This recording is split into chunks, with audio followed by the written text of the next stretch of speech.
All right, picture this. You've scored tickets to see the Rolling Stones. Front row seats, no less. But then, the unthinkable happens. Mick Jagger takes the stage. But not to sing. He's there to announce a cancellation, not because of a legendary rock and roll reason, but because they can't find enough stagehands.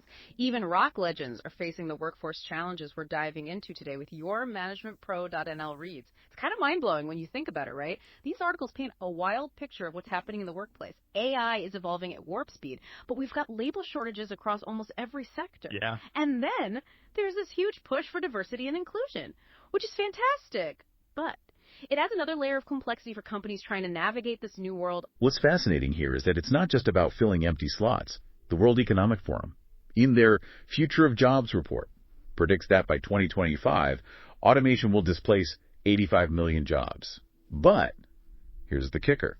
It will also create 97 million new roles.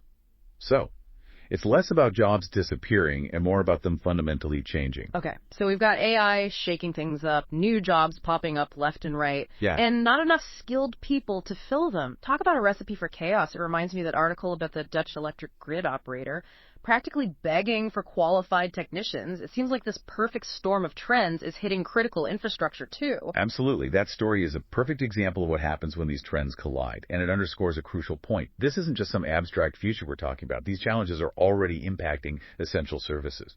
So, what you're saying is we should probably pay attention. I'd say so. And this is where things get really interesting, because it's not just about companies scrambling to adapt. This directly impacts you and your career. It feels like we're talking about this seismic shift in the workplace, and it's not just about the tech, right? These managementpro.nl articles, they're full of stories about the human side of this equation, which feels even more relevant in the age of AI, like that story about the student, the one who called out their professor for comments about appropriate attire. It seems like a small thing, but it speaks to this larger wave of changing expectations around respect and boundaries in the workplace. It's a perfect illustration of how societal values are reshaping professional environments. This generation entering the workforce. They're not just concerned with paychecks. They're looking for companies that align with their values, that promote diversity and inclusion, and that fosters a culture of respect. It's like what we were saying about the Rolling Stones. Even rock stars aren't immune to this shift.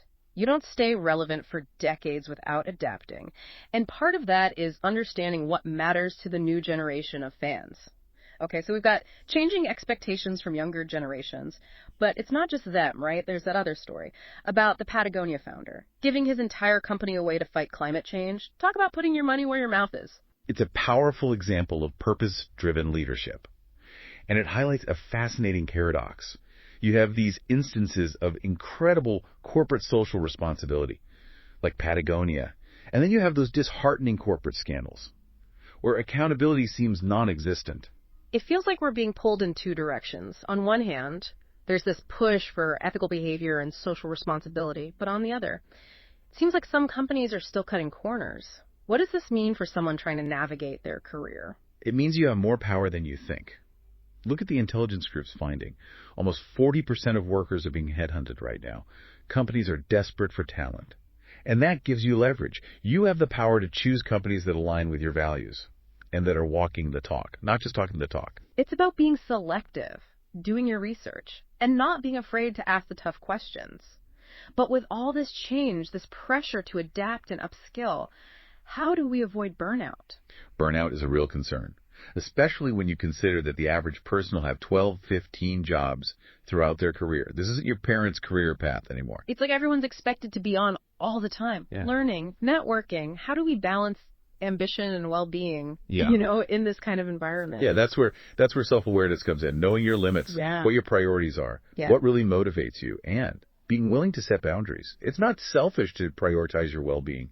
It's essential. It's easier said than done, though, right? When you log on to LinkedIn and everyone's like killing it. Okay, so we need to set boundaries. We need to prioritize well-being. But what about AI? I feel like that's the elephant in the room, the thing everyone's thinking about. Right. Understandably so. People are anxious about AI, especially with stories like that military simulation where the AI-controlled drone went rogue. Oh, yeah. That one definitely made me think twice. It feels very sci-fi sometimes. But you're right. It's more about understanding AI than just fearing it, right? Exactly.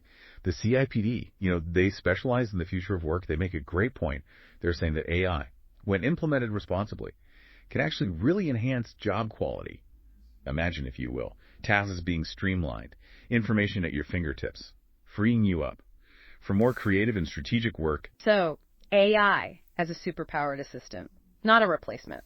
But that still requires us to adapt, to learn new skills. It can feel overwhelming to keep up. Absolutely. And that's where the idea of a growth mindset comes in. It's not just about learning a specific skill.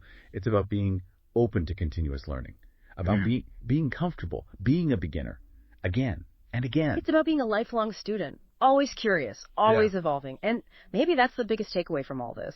These managementpro.nl articles, they're not just about the future of work. They're about the future of us. Beautifully said. I love that. Because the skills that'll matter most in this new world of work aren't just technical skills. They're human skills. Adaptability, creativity, resilience. Empathy. Sire, as you're listening to this, thinking about your own career, your own path, remember, you already have what you need to thrive. It's about embracing the uncertainty, being open to new possibilities, and never, ever stopping learning. If the Rolling Stones can adapt, so can we. Thanks for diving into these thought-provoking reads with me. Until next time. Mind-blowing.